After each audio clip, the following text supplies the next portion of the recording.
സുഗമോദേവി സീരിയലിൻ്റെ ഏറ്റവും പുതിയ പ്രൊമോ റിവ്യൂയിലേക്ക് എല്ലാ കൂട്ടുകാർക്കും സ്വാഗതം. നന്ദൻ ജോലിക്ക് പോകണ്ടെന്ന് പറഞ്ഞിട്ടും ദേവികയാണെങ്കിൽ എങ്ങനെയെങ്കിലും സിദ്ധാർത്ഥനെയും പ്രഭാവതിയെയും പറഞ്ഞ് സമ്മതിപ്പിച്ച് ജോലിക്കായിട്ട് പോകുന്നുണ്ട്. ആ വിവരം സിദ്ധാർത്ഥൻ നന്ദനെ വിളിച്ചറിയിക്കുന്നുണ്ട്. എന്നിട്ട് പറയുന്നുണ്ട്, ദേവികയെ പോലൊരു നല്ല സ്വഭാവമുള്ള പെൺകുട്ടിയെ കിട്ടാൻ നീ ഭാഗ്യം ചെയ്യണം. അവളൊരു പാവം പെൺകുട്ടിയാണ്. ഇന്നലെ രാത്രി ലേറ്റായി വന്നത് ചിലപ്പോൾ അവളുടെ സാഹചര്യം കൊണ്ടാകാം. അതുകൊണ്ട് അവളെ ജോലിക്ക് പോകണമെന്ന് പറഞ്ഞുകൊണ്ട് അടിമയാക്കി വെക്കുന്നതിനോടൊന്നും എനിക്ക് താല്പര്യമില്ല. അതിനങ്ങനെയല്ല സൊല്യൂഷൻ കണ്ടെത്തണ്ടേ എന്നൊക്കെയുള്ള രൂപത്തിൽ സംസാരിച്ച് എങ്ങനെയെങ്കിലുമൊക്കെ മയപ്പെടുത്തുന്നുണ്ട്. ഇന്ന് ജോലിക്ക് പോയതിന് ദേവികയോട് ചൂടാവാതിരിക്കാൻ വേണ്ടിയിട്ട് മാക്സിമം സിദ്ധാർത്ഥൻ കാര്യങ്ങളൊക്കെ പറഞ്ഞ് നന്ദനെ മനസ്സിലാക്കിക്കുന്നു. ദേവിക ഒരുപാട് ലേറ്റായിട്ടാണ് ജോലിക്ക് എന്നത്. എന്നാൽ അത്രയും ലേറ്റായിട്ട് പോലും ജിൻസിയും വന്നിട്ടില്ല. ദേവിക എത്ര തവണ വിളിച്ചു, എന്താ ലേറ്റായത് എന്ന് അരുന്ധതി ചോദിക്കുന്നു. വഴക്ക് പറയാനൊന്നുമല്ല, ഞാൻ അറിയാൻ വേണ്ടി ചോദിച്ചെന്നേ ഉള്ളൂ. വീട്ടിൽ നിന്ന് ഇറങ്ങാൻ അല്പം ലേറ്റായി മേഡം. എത്ര തവണ ഞാൻ ദേവികയുടെ ഫോണിലേക്ക് വിളിച്ചു നോക്കി, സ്വിച്ച് ഓഫ് എന്നാണ് പറയുന്നത്. എന്ത് പറ്റി ഫോണിൽ നോക്കുമ്പം ദേവിക പറയുന്നു, ഇന്നലെ ഫോൺ സ്വിച്ച് ഓഫ് ആയി പോയതാണ്. എൻ്റെ കയ്യിൽ നിന്ന് താഴെ വീണ് പൊട്ടി, അതിൻ്റെ ഡിസ്പ്ലേ വർക്ക് ആവുന്നില്ല എന്നൊക്കെ പറയുമ്പം അരുന്ധതി പറയുന്നു, നമുക്കൊരു പുതിയ ഫോൺ മേടിക്കാം. പുതിയ ഫോണൊന്നും വേണ്ട മേഡം, ഇതങ്ങ് ശരിയാക്കി എടുക്കാം. ഇപ്പം തന്നെ ഷോപ്പിൽ കൊണ്ടുപോയി ശരിയാക്കാമെന്ന് പറയുമ്പോൾ അതിൻ്റെ ഒന്നും ആവശ്യമില്ല, ഞാൻ ശരിയാക്കിക്കോളാം എന്നൊക്കെ പറഞ്ഞ് ദേവിക ജോലിക്കായിട്ട് അങ്ങ് പോകുമ്പോഴത്തേക്കും അരുന്ധതി പിന്നെ വിളിച്ച് ചോദിക്കുന്നുണ്ട്, ഫംഗ്ഷനൊക്കെ എങ്ങനെ ഉണ്ടായിരുന്നെന്ന്. അതിൻ്റെ കാര്യം ചോദിക്കുമ്പോഴേ ദേവിക പൊട്ടിക്കരയുന്നുണ്ട്. ഇന്നലെ ലേറ്റായി ചെന്നതിൻ്റെ പേര് ആരെങ്കിലും വഴക്ക് പറഞ്ഞിരുന്നോ എന്നൊക്കെ ചോദിക്കുമ്പോൾ ദേവിക നടന്ന കാര്യങ്ങളെല്ലാം പറയുന്നുണ്ട്. താൻ കാരണം ഫംഗ്ഷനെല്ലാം അലങ്കോലമായെന്നും പതിവില്ലാതെ നന്ദൻ എല്ലാവരുടെയും മുമ്പിൽ വെച്ച് തന്നോട് ചൂടായെന്നുള്ള കാര്യങ്ങളൊക്കെ കേൾക്കുമ്പോൾ അരുന്ധതിക്കും വിഷമമാകുന്നു. തൻ്റെ മകൻ്റെ ജീവൻ രക്ഷിക്കാൻ വേണ്ടി നിന്ന പെൺകുട്ടി ഏറ്റവും അവസാനം വീട്ടുകാരുടെ മുമ്പിൽ കുറ്റക്കാരിയായല്ലോ എന്നുള്ളൊരു വിഷമമൊക്കെ ഉണ്ട്. അന്നേരം ദേവിക പറയുന്നുണ്ട്, ഋഷിയെക്കുറിച്ചുള്ള കാര്യങ്ങളൊന്നും നന്ദൻ അറിയാത്തത് കൊണ്ടാണ് നന്ദൻ തന്നോട് ഇങ്ങനെയൊക്കെ സംസാരിച്ചത്. ഇനിയെങ്കിലും ഋഷിയെക്കുറിച്ചുള്ള കാര്യങ്ങൾ പറഞ്ഞോട്ടെ മേഡം എന്ന് ചോദിക്കുമ്പം അരുന്ധതി പറയുന്നു, അത് വേണ്ട. എൻ്റെ മകൻ്റെ ഈ അവസ്ഥ മറ്റൊരാൾ അറിയുന്നത് എനിക്കത് വിഷമമാണ്. അതുകൊണ്ടാണ് ദേവികയോട് പോലും വെളുത്ത നിലയിലേക്ക് കയറരുതെന്ന് ഞാൻ ആദ്യം തന്നെ വാൺ ചെയ്തത്. അന്നേരം ദേവിക പറയുന്നു, കുഴപ്പമില്ല മേഡം, ഞാൻ ആരോടെയും പറയുന്നില്ല. ആ സമയത്ത് ജിൻസി അങ്ങോട്ടേക്ക് കയറി വരുന്നുണ്ട്.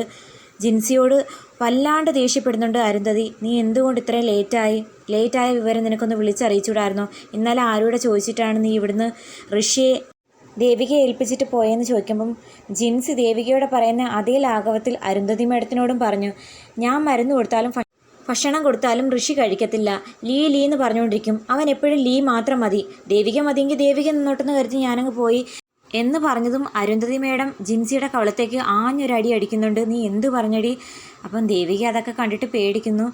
ഇനി മേലെ ഇങ്ങനത്തെ അനാവശ്യമൊന്നും പറഞ്ഞേക്കരുത് എന്ന് പറയുമ്പം ജിൻസിക്ക് വല്ലാതെ ദേഷ്യമാകുന്നു. ദേവികയുടെ മുമ്പിൽ വെച്ച് അരുന്ധതി മേഡം തൻ്റെ കവളത്തേക്ക് അടിച്ചത്.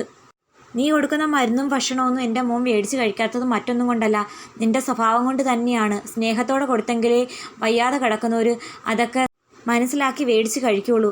നിൻ്റെ സ്വഭാവമായിട്ട് എനിക്ക് പൊരുത്തപ്പെടാൻ പറ്റത്തില്ല. അതുകൊണ്ട് ഇന്നു മുതൽ നിനക്കിവിടെ ജോലിയില്ല, മര്യാദയ്ക്ക് ഇറങ്ങി പോകാൻ പറയുമ്പോൾ ജിൻസി കരഞ്ഞ് കാല് പിടിക്കുന്നുണ്ട്. ഇല്ല മേഡം, ഇനി മേലെ ആവർത്തിക്കില്ല, ഞാൻ മേഡം പറയുന്നത് പോലൊക്കെ കേട്ടോളാം എന്നൊക്കെ പറയുമ്പോൾ ദേവികയും പറയുന്നു, ഇത്തവണത്തേക്ക് ക്ഷമിക്കും മേഡം, എന്തായാലും ഇനി ആവർത്തിക്കത്തില്ലെന്ന് പറയുന്നില്ലേ?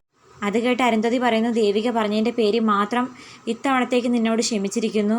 ഇനി മേല ഇങ്ങനത്തെ വല്ല പെരുമാറ്റവും നിൻ്റെ ഭാഗത്തു നിന്നുണ്ടായാൽ ജോലിയിൽ നിന്ന് പിരിച്ചുവിടുകയായിരിക്കത്തില്ല, അടിച്ച് ശരിയാക്കൂ എന്നൊക്കെ പറഞ്ഞിട്ട് അങ്ങ് പോകുന്നു. അതേസമയം ജിൻസി ദേവികയോട് പറയുന്നുണ്ട്, നീ വലിയ ആളായെന്നും വിചാരിക്കേണ്ട, നിനക്കുള്ള കൂലി ഞാൻ തന്നിരിക്കുമെന്നൊക്കെ പറഞ്ഞിട്ട് അങ്ങ് പോകുന്നു. അത് കേട്ടിട്ട് ദേവിക ഒന്നാമത് തലേ ദിവസത്തെ പാർട്ടിയെ പറ്റി ആലോചിച്ച് വിഷമിച്ചിരിക്കുന്ന സമയത്ത് ജിൻസിയും കൂടി ഇങ്ങനെ പറയുന്നത് കേട്ടിട്ട് വിഷമിക്കുന്നുണ്ട്. എന്നാൽ അതേസമയം ഗിരീഷ് ആണെങ്കിൽ രജനിയോട് പറയുന്നുണ്ട്, എന്തായാലും 2-3 ദിവസത്തേക്ക് ദേവിക്ക് ഇനി ജോലിക്ക് പോകണ്ട, അതോടെ പ്രശ്നങ്ങളൊക്കെ അങ്ങ് ശാന്തമായിക്കോളും, നന്ദൻ അങ്ങ് സമാധാനപ്പെട്ടോളൂ എന്ന് പറയുമ്പം രജനി പറയുന്നുണ്ട്, ഗിരീഷ് എന്തറിഞ്ഞിട്ടാണ് ഈ പറയുന്നത്? ദേവിക രാവിലെ തന്നെ ജോലിക്ക് പോയി. എന്തിനാ അവൾ ഇന്ന് തന്നെ ജോലിക്ക് പോയത്? ദേവികയോട് ജോലിക്ക് പോകണ്ടെന്നൊന്നും ഞാൻ പറയുന്നില്ല, പക്ഷേ നന്ദൻ ഇത്രയും ദേഷ്യപ്പെട്ടിരിക്കുമ്പോൾ അതും ദേവിക കാരണമല്ലേ ആ ഫംഗ്ഷനെല്ലാം ഇത്ര അലങ്കോലമായത്. ആ സ്ഥിതിക്ക് 2 ദിവസം പോകാതിരിക്കുന്നതായിരുന്നു നല്ലത്. എനിക്കറിയില്ല ഗിരീഷ് എന്താ കാര്യമൊന്നും. എന്തായാലും ചന്ദ്രോത്ത് വീട്ടിൽ ഇത്രയും നാൾ ഉണ്ടായതിനേക്കാളും വലിയ പ്രശ്നങ്ങളാണ് ഉണ്ടാകാൻ പോകുന്നതെന്ന് എൻ്റെ മനസ്സ് പറയുന്നു. ആ സമയത്ത് ചന്ദ്രോത്ത് വീട്ടിലേക്ക് ആ പോലീസ് മേഡം ഉണ്ടല്ലോ, ത്യാഗരാജൻ ബോംബ് കൊണ്ടുവന്ന് വെച്ചത് മനസ്സിലാക്കി അയാളെ അറസ്റ്റ് ചെയ്തുകൊണ്ട് പോയ മേഡം അങ്ങോട്ടേക്ക് വന്ന് സിദ്ധാർത്ഥനോടും പ്രഭാവതിയോടും സംസാരിക്കുന്നതായിട്ടൊക്കെ കാണിക്കുന്നു. പ്രഭാവതി പറയുന്നുണ്ട്, എന്തായാലും ആ കുറ്റവാളി ജയിലിലായതുകൊണ്ട് സമാധാനമുണ്ട്. അപ്പം മേഡം ചോദിക്കുന്നുണ്ട്, എവിടെ ആയെന്ന? ജയിലിലായതുകൊണ്ട്. അയാൾ എങ്ങും പോയിട്ടില്ല, അയാൾ അയാളുടെ വീട്ടിൽ തന്നെ ഉണ്ട്. അത് കേട്ട് സിദ്ധാർത്ഥനും പ്രഭാവതി ഒരുപോലെ ഷോക്കാവുന്നുണ്ട്.